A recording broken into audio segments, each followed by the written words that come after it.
નમસ્કાર દર્શક મિત્રો, ઇન્ડિયન કલ્ચરલ પ્રેસમાં આપ સૌનું હાર્દિક સ્વાગત છે। સુરેન્દ્રનગર જિલ્લાના થાન ગામેથી છેલ્લા 2 વર્ષથી ગુમ બાળાને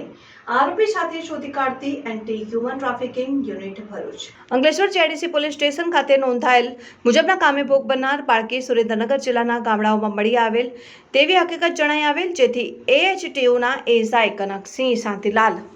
નાઓની આગેવાની હેઠળ એક ટીમને ઉપરી અધિકારીઓની મંજૂરી મેળવીને તાત્કાલિક સુરેન્દ્રનગર ખાતે રવાના કરવામાં આવેલ, જે ટીમ દ્વારા પોલીસ ઇન્સ્પેક્ટર એનઆર ચૌધરી નાઓ સાથે સતત સંપર્કમાં રહી માર્ગદર્શન દોરી સંચાર મેળવી અલગ અલગ જગ્યાએ રેકી કરતા સુરેન્દ્રનગર જિલ્લાના થાન ગામે આવેલ ડાયમંડ સિરામિક ખાતે ભોગ બનનાર બાળા હોવાનું જણાઈ આવતા સદર જગ્યાએ ટીમ દ્વારા તપાસ કરતા ભોગ બનનાર બાળા આરોપી કિરણભાઈ નારણભાઈ પરમાર, ઉંમર વર્ષ 24, હાલ રહેઠાણ નવાગામ થાન, તાલુકા થાન, જિલ્લા સુરેન્દ્રનગર, મૂળ રહેઠાણ ખીટલા તાલુકા, જિલ્લા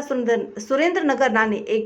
સાથે એક નાના બાળક સાથે મળી આવતા આરોપીને હસ્તગત કરી તમામને આગળની કાયદેસરની કાર્યવાહી સારું police inspector Shri Ankleshwar JDC police station નાઓને સોંપવામાં આવેલ। એચટીયુના એએસઆઈ કનકસિંહ શાંતિલાલ ગઢવી દ્વારા અગાઉ ગુજરાત રાજ્ય અને અન્ય રાજ્યોમાંથી 40 જેટલા આરોપીને શોધી કાઢવામાં સફળતા મેળવી હતી। તાત્કાલિક પોલીસ વડા ડોક્ટર લીલા પાટીલે તેમની કામગીરીને બિરદાવી હતી।